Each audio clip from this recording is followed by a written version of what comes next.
Salut à tous, j'espère que vous allez bien, j'espère que vous allez mieux après ce week-end tout tristouné. Mais c'est l'heure de relever la tête les amis. C'est une nouvelle semaine, un nouveau jour qui démarre, une nouvelle chance de relever la tête et de retrouver la victoire tout simplement.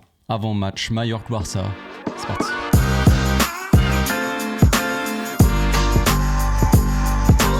Au passage, n'hésite pas à nous rejoindre si c'est pas encore fait et à partager la chaîne autour de toi, ça fera plaisir à tonton. Ça ne va pas. Ça ne va pas en ce moment, je le sais, on va pas se le cacher. Il y a un Barça en Ligue des Champions, un Barça en Liga, si je puis dire, même si entre-temps il y a eu un seul match de Ligue des Champions, donc dire qu'il y a une grosse différence entre les deux, pas forcément, c'est surtout qu'il y a eu beaucoup de matchs de Liga dernièrement, plus que de Ligue des Champions, forcément des matchs de Liga qui se passent un petit peu moins bien. Mais le temps, on n'a pas le temps pour le temps, comme disait si bien Thierry Henry, et on n'a pas le temps de se souffler, pas le temps de se reposer, pas le temps de se changer les idées, pas le temps de... Qu'est-ce que j'ai dit ? Je m'en souviens plus, mais on n'a pas le temps pour le temps. Tous les 3 jours, il y a des matchs, jusqu'au 21 décembre, tous les 3-4 jours, il va y avoir des gros matchs aussi quand même, des matchs contre Dortmund dans pas longtemps. Là, Mallorca, c'est clairement un morceau assez compliqué, un sacré morceau quand même. C'est pas facile, surtout que c'est à l'extérieur. Si je dois le préciser aussi, si jamais vous ne l'avez pas vu, on a 3 matchs d'affilée à l'extérieur là. Mallorca, Betis et Dortmund. 3 matchs d'affilée en une semaine, on va dire, à l'extérieur. Déplacement à chaque fois. Donc ça va être assez critique. Alors je ne dis pas que ce moment-là de la saison, il est décisif et que c'est un tournant. On n'en est peut-être pas là encore, mais quand même, je pense qu'il va être assez important. Cette semaine-là, en une semaine, de demain, là, mardi jusqu'à mercredi prochain, avec Dortmund, il va y avoir une semaine assez importante en termes de résultats et même psychologiquement, peut-être pour l'équipe aussi. Enchaîner 3 victoires à l'extérieur comme ça, 3 matchs qui sont sur le papier peut-être abordables, mais qui sont possiblement, comme dirait si bien Dave, mon très cher Dave, des matchs pièges. Non, c'est même pas des matchs pièges, c'est juste des matchs qui sont pas si faciles que ça à jouer. Mallorca, on sait que c'est une équipe qui est très compliquée. Au final, quand on regarde le classement de Mallorca, ils sont 6e Liga. Donc c'est pas une équipe qu'il faut sous-estimer, évidemment. C'est peut-être une équipe sur le papier qui est moins forte que celle du Barça, mais c'est une équipe où il y a des joueurs qui vont se donner leur vie sur le terrain. On le sait, on sait comment ça se passe ce genre de match. On connaît aussi leur fameux attaquant Mouriki, ce bon vieux Mouriki qui fait 2,50 m et qui prend tous les ballons de la tête et qui peut être très dangereux sur les coups de pied arrêtés, sur les corners, les choses comme ça. On sait que c'est pas notre spécialité non plus. Donc, on sait qu'il va y avoir des dangers, des joueurs à surveiller. Le Betis Séville, c'est une équipe joueuse. Alors, je me souviens plus très bien, et peut-être que vous allez me le dire, si Vitor Roque pourra jouer contre nous ou pas. Je pense est-ce qu'il y a la fameuse clause de la peur. J'aime pas trop ce nom, mais ça me fait plus rire qu'autre chose. Mais bon, est-ce qu'il y a cette clause-là ? Je ne sais plus, je m'en souviens plus, je vous avoue. Mais le Betis, c'est une équipe joueuse, c'est une équipe qui va vouloir proposer un football alléchant. Alors peut-être que c'est l'équipe où je me dis, on aura peut-être plus de facilité parce que on préfère les équipes joueuses généralement. Et puis Dortmund, sacré morceau quand même. Dortmund qui est plutôt pas mal, qui s'était fait retourner par le Real, mais qui était quand même bien parti pour les battre de base s'ils n'avaient pas fait caca dans leur culotte, si le coach n'avait pas eu peur. Tout simplement. Mais bref, on va pas partir trop loin dans les matchs non plus. Il y a déjà Mallorca qui s'approche et puis il y a un Barça qui est un petit peu blessé, un petit peu moins bien, une bête blessée. Comment décrire vraiment cette équipe du Barça qui semble un petit peu à bout de souffle ou à court d'idées. Je ne sais pas, peut-être que c'est juste le football en fait. Ce football qui est jamais vraiment logique, qui est jamais vraiment régulier, je n'en sais rien. On a fait un bon début de saison, très bien démarré. Quand on regarde le début de saison, on voit un Barça qui est très efficace, qui marque beaucoup de buts. Hansi Flick en a parlé en conférence de presse, il a parlé des buts, il a parlé de nos propres buts, d'Iñaki Peña qui resterait dans nos propres buts, et il a parlé aussi du nombre de buts marqués. Il a dit on a la possession, mais le problème ce sont les buts, il faut marquer pour gagner les matchs, ce qui est important c'est de marquer des buts. Bon, oui, forcément, dans le football de toute façon, si tu marques pas de buts, tu vas difficilement gagner les matchs, et c'est vrai que quand on se pose la question par rapport au but, tout ça, on voit une équipe du Barça qui a été très efficace donc en début de saison avec beaucoup de réussite. Il y avait, c'est pour ça que je dis le football, des fois, voilà, le football vous donne et le football vous reprend. C'est comme ça. C'est jamais une science très exacte. Tu peux te procurer beaucoup d'occasions, mais ça peut se jouer sur des détails. et petit à petit, un petit détail par-ci par-là qui après t'enlève un petit peu de confiance, te met des mauvaises idées dans la tête et tout ça, et puis après tu commences à douter et ainsi de suite. Et ce Barça-là ne marque, je dirais pas qu'il marque plus, mais il marque moins. Ça c'est clair, il y a quand même une grosse différence sur les derniers matchs en tout cas, hein, évidemment, parce que contre Brest on a mis 3 buts. 3 buts c'est bien, c'est pas comme si on avait gagné juste 1-0, tout ça, c'est pas ce que je dis. Mais prenez ce Barça en début de saison. Alors le tout début de saison, le temps qu'on démarre, on avait des petits scores entre guillemets, mais après on a eu un Barça quand même qui marquait beaucoup de buts, un Barça très efficace et qui avait cette petite réussite en plus. On en a déjà parlé de ça, et c'est pas, et je dis pas que ce Barça là avait une réussite, qui dit réussite dit chance, hein, dans le football, hein. Vous savez, il a manqué de réussite, c'est une manière polie de dire qu'on avait de la chatte concrètement, donc voilà. Et ça, quand je dis ça, c'est pas pour sous-estimer le travail qui a été mis en place ou le talent des joueurs, travail du coach, tout ça, hein. C'est absolument pas ça, c'est juste un constat de certaines choses. On a mis certains buts cette saison qui étaient un petit peu chanceux, on l'a dit. La chance, il faut savoir la provoquer déjà. Forcément, si tu n'as aucune occasion, tu peux pas avoir la chance de marquer un petit peu sur un contre, sur un truc comme ça. Donc déjà, il y a ça qu'il faut prendre en compte. Mais des fois, tu as la petite chance qui va en plus, où tu as l'impression que tout te sourit, tu vois. Tu as une période comme ça où tu vas tenter ta chance et tu vas marquer, tu vas tirer, elle va être contrée 18 fois, elle va rentrer dans les cages quand même. Tu as eu de la chance. Alors tu l'as tenté, tu l'as provoqué cette chance parce que tu as tiré, tu as osé. Mais quand même, voilà, il y a cette petite chance-là de rentrer. On se rappelle aussi du match contre le Bayern où franchement les buts de Rafinha sont magnifiques, hein. Mais voilà, je dis pas que c'est des buts chanceux non plus, mais t'as l'impression que le joueur pouvait tout tenter et que ça allait rentrer quand même et qu'on allait marquer. Donc voilà, il y avait ce petit truc en plus. Je sais pas si on peut dire que c'est de la chance, je sais pas si on peut dire que, tu vois, un truc qu'on ne peut pas voir, mais tu vois, il est avec nous. Il est avec nous, le frérot. Alors, est-ce que c'est ça, est-ce que c'est pas ça? On n'en sait rien. Mais en tout cas, il y a ce petit truc en moins, du coup, en ce moment, qui fait que le Barça a un petit peu plus de mal. Maintenant, dans le jeu, alors oui, c'est un petit peu moins bien quand même dans le jeu, évidemment, mais on n'est pas passé de tout à rien non plus. Il y a quand même des petits trucs. Comme je l'ai dit, il y a certains joueurs qui tiennent encore la baraque, qui sont au très très haut niveau. Des joueurs comme Rafinha, des joueurs comme Pedri, des joueurs comme Cubarsí, comme Íñigo Martínez, les 4 fantastiques, qui, à l'instant T, tiennent encore un petit peu la baraque et peut-être nous font croire que le Barça est bien. S'il n'y avait pas ces 4 joueurs-là, peut-être que ça serait très différent et on parlerait vraiment d'un Barça un petit peu plus... je sais pas comment dire ça gentiment, mais ça serait un peu plus compliqué, quoi. Maintenant, il y a le retour de Lamine Yamal qui se faisait un petit peu attendre. Cette période de moins bien d'ailleurs du Barça et de ce moins bien aussi en attaque correspond avec l'absence de Lamine Yamal. Donc, est-ce qu'il y a un lien direct? Possible que oui, mais il n'y a pas que ça non plus. Mais c'est sûr que d'avoir un attaquant qui provoque énormément, qui te fait avoir beaucoup d'occasions dangereuses parce qu'il a la qualité de passe, de centre, de tir aussi, qui peuvent faire des différences. Même si lui, il n'est pas là sur le terrain, c'est évident. Et que si tu le remplaces par un joueur qui est beaucoup moins à l'aise à ce poste, c'est évident que ça va moins bien marcher. Voilà, donc il y a un petit lien direct. Donc maintenant, Lamine Yamal est de retour, il a fait son retour contre Las Palmas, il a joué 45 minutes. Je pense qu'il sera de retour dans le 11 contre Mallorca. Il y a aussi Casado qui était suspendu contre Las Palmas qui va revenir là, je pense qu'il sera titulaire. On a vu que Gavi avait peut-être un petit peu plus de mal et qu'il n'était pas totalement à l'aise dans ce rôle-là, dans ce poste de pivot. Peut-être que c'était que pour Las Palmas et que dans d'autres matchs ça sera mieux. Ça dépend peut-être des matchs, de la situation, du contexte, tout ça. C'est possible. Maintenant, voilà, il y a le retour de Casado, il y a le retour de Lamine et c'est des retours qui vont faire du bien, je pense, contre Mallorca. Maintenant, il y a la question des rotations. Vous savez, on en avait déjà parlé aussi, Flick fait pas mal de rotations quand on joue à l'extérieur. Il fait plus de rotations à l'extérieur qu'à domicile. Il a envie de donner aux fans un maximum de plaisir. Donc est-ce que là il va y avoir rotation contre Mallorca? Est-ce que c'est dangereux? On a tous en souvenir le match contre Osasuna où il y a eu énormément de rotation et peut-être trop. Je pense que Flick, il a retenu la leçon là, et je pense même qu'il en avait parlé des rotations. Il avait dit que l'équipe en avait besoin, tout ça.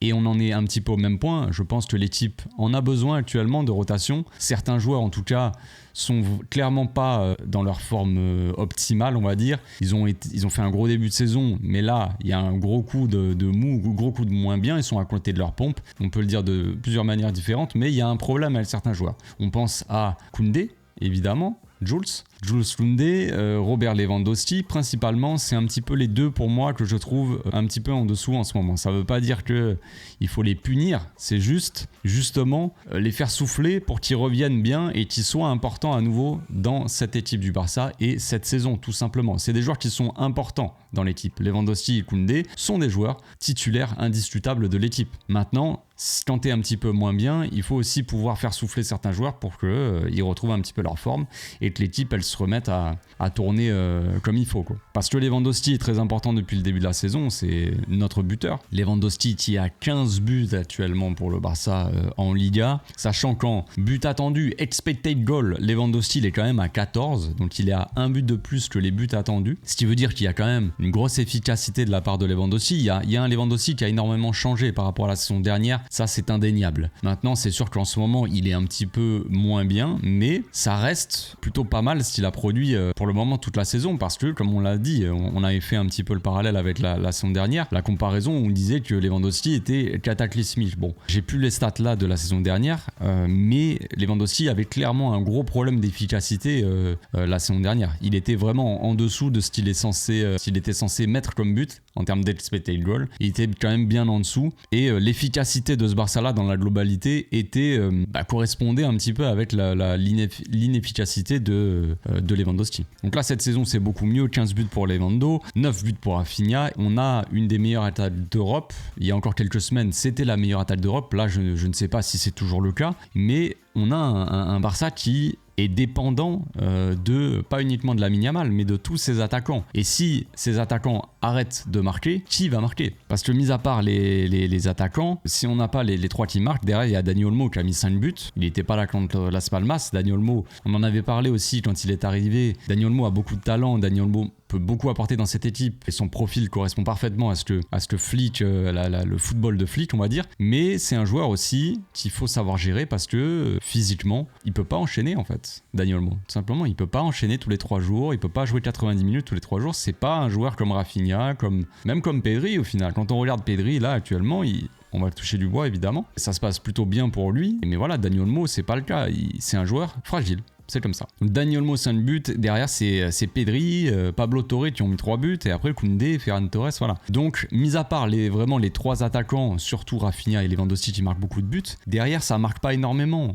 Donc si tes attaquants ne se mettent plus à marquer, derrière c'est compliqué. Et c'est pas les occasions qui manquent parce que contre Las Palmas, on a beaucoup tiré au but et logiquement quand tu regardes uniquement les stats, on est censé gagner ce match. Mais c'est pas le cas. Donc concernant un petit peu Mallorca, on va en parler un petit peu quand même. Ils sortent d'une victoire contre Valence, ils sortent d'une victoire contre Las Palmas, 3-2 en ayant pris un rouge. Ils avaient perdu 1-0 contre l'Atlético Madrid à domicile. Ils avaient perdu 1-0 contre Alaves. Match nul contre Bilbao, voilà. Donc ça c'est un peu leurs 5-6 derniers matchs. Donc c'est assez mitigé, évidemment, 2 victoires, 2 défaites, 1 nul. Voilà, mais c'est une équipe qui va poser forcément des problèmes cette saison. C'est une équipe qui marque pas énormément, hein, Mallorca, 15 matchs, 15 buts, 1 but par match, c'est pas un truc de ouf, mais c'est une équipe qui encaisse pas énormément.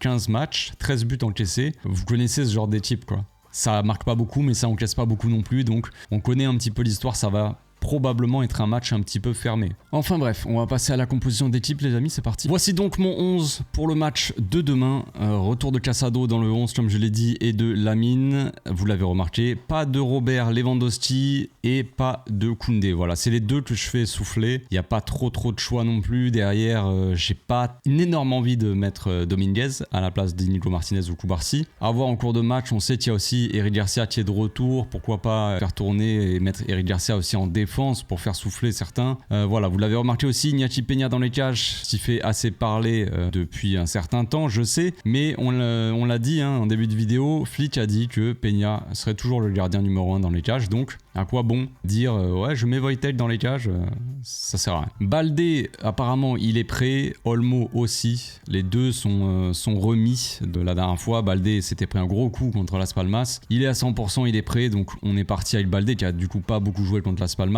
Voilà, Hector Fort il a pas joué du tout contre Las Palmas, donc si il est rentré, si pardon, autant pour moi, il est rentré une demi-heure je crois ou un petit peu plus, voilà. Donc est-ce que Koundé a pu souffler contre Las Palmas et du coup il est de retour dans le 11, je sais pas. Comme je l'ai dit, Koundé en ce moment c'est un petit peu moins bien, donc autant le faire tourner un petit peu, le faire souffler. Pourquoi pas le voir en cours de match, rentrer aussi, faire souffler Forte. On sait que Forte pourra pas jouer tout le match, voilà. Retour de Casado, Pedri plutôt indispensable encore une fois. Attention à lui, hein, évidemment, il faudrait le faire sortir peut-être un peu plus tôt dans les matchs, quitte à galérer en fin de match, mais c'est compliqué. C'est compliqué. Il joue beaucoup, il est très indispensable. C'est probablement le joueur au milieu le plus indispensable pour créer, pour que le Barça tourne bien, même s'il peut pas tout faire évidemment. Voilà, compliqué de s'en passer.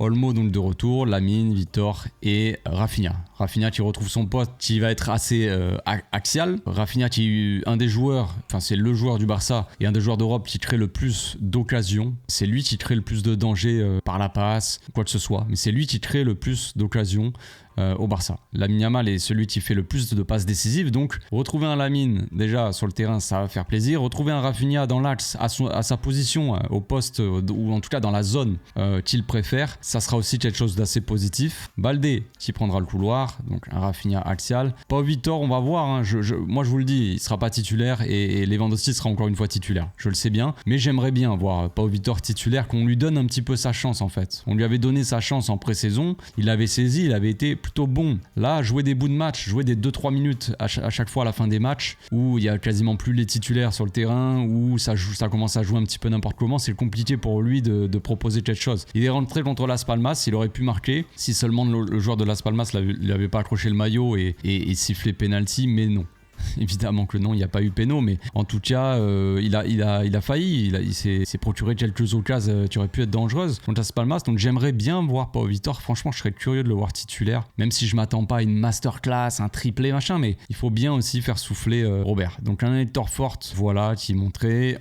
C'est comme d'habitude en fait, on reste un petit peu comme ça, à deux derrière, peut-être un Casado qui couvre, avec un Dani Olmo ici, un Pedri, peut-être mais Olmo assez libre. On le sait de toute façon, je vais pas vous refaire la même histoire tous les 3 jours quand je vous montre la compo, mais vous savez très bien que les joueurs sont très libres. Ici, c'est fixe, donc je peux pas vous faire bouger les joueurs, mais Rafinha, il bouge un petit peu partout. Olmo, c'est pareil, il se retrouve à gauche, à droite, en bas, machin. Il est assez libre. Pedri et Casado qui restent à peu près dans cette zone-là pour construire à la base du jeu. Les deux centraux qui sont très importants pour casser les lignes et pour trouver les solutions de l'arrière. Les latéraux qui sont importants aussi dans l'animation, surtout Baldé pour que Rafinha rentre dans l'axe. Eh bien, Baldé doit prendre le couloir. Un Lamine Yamal qui va étirer cette défense, on le sait comme d'habitude, avec un Hector Forte peut-être un petit peu moins haut, un petit peu comme Koundé, même s'il a un profil peut-être un peu plus offensif. Et ensuite, un Olmo qui peut faire ses appels par exemple dans le dos, un Lamine qui rentre dans l'axe et un Hector Forte qui prend le couloir. Voilà, c'est le genre d'animation qu'on peut voir évidemment. De vous le montrer comme ça, c'est un petit peu compliqué, mais vous le voyez tous les week-ends.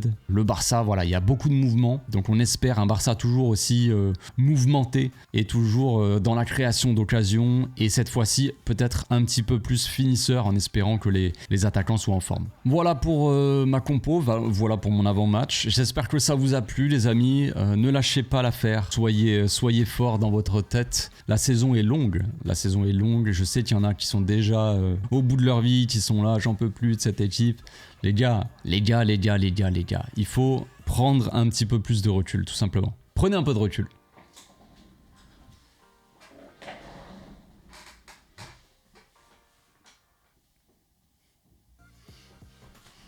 C'est bon ? Vous avez pris assez de recul ?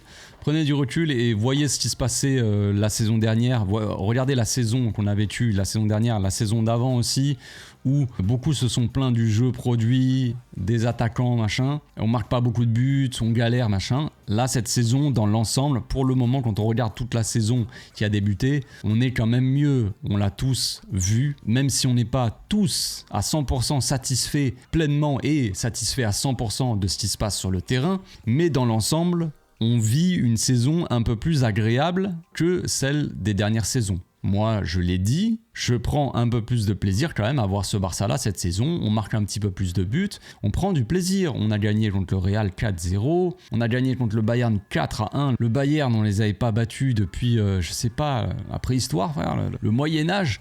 Donc il était temps, tu vois aussi. Mais on a vécu des bons moments cette saison. Il va y avoir des moments plus compliqués. Et c'est là qu'il faut être fort mentalement, les amis. C'est là qu'il faut être solide. La plupart qui sont ici, qui regardent mes vidéos, ils ont réclamé la mentalité allemande dans le vestiaire, les gars. Et il faut l'avoir chez les supporters aussi, non ? Ayez la mentalité, les gars.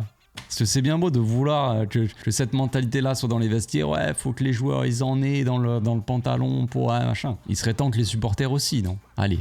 On se réveille, on y croit, on va croire en cette équipe, être patient aussi. Cette équipe-là, elle est jeune, encore une fois. Entre la saison dernière ou la saison d'avant ou cette saison, c'est pareil les gars, rien n'a changé. On a toujours des joueurs qui ont 17 ans dans l'équipe, on a toujours des joueurs qui, la plupart, on a peut-être une moyenne d'âge de 20 ans, 21 ans dans l'équipe. On a certains qui, oui, ont 95 ans, comme Robert, ce bon vieux Robert, mais il y a quand même dans l'ensemble une équipe qui est assez jeune. Soyons patients et croyons en ce projet, tout simplement. On se retrouve demain, les amis, pour l'avant-match en live. Je serai en live 1 heure avant le match pour discutailler. Voilà, un peu comme une séance chez le psy. On va parler de vos problèmes. Non, mais on va parler de la composition d'équipe, comme d'habitude, et on parlera un petit peu de différents sujets. On se plaindra aussi de Gérard Martin, peut-être, qui sera titulaire, ou même Ferran Torres, titulaire. Et ça, on va en parler du coup pendant 1 heure. Mais je suis là pour veiller à votre bien-être mental, les amis. Je suis là, ne vous inquiétez pas.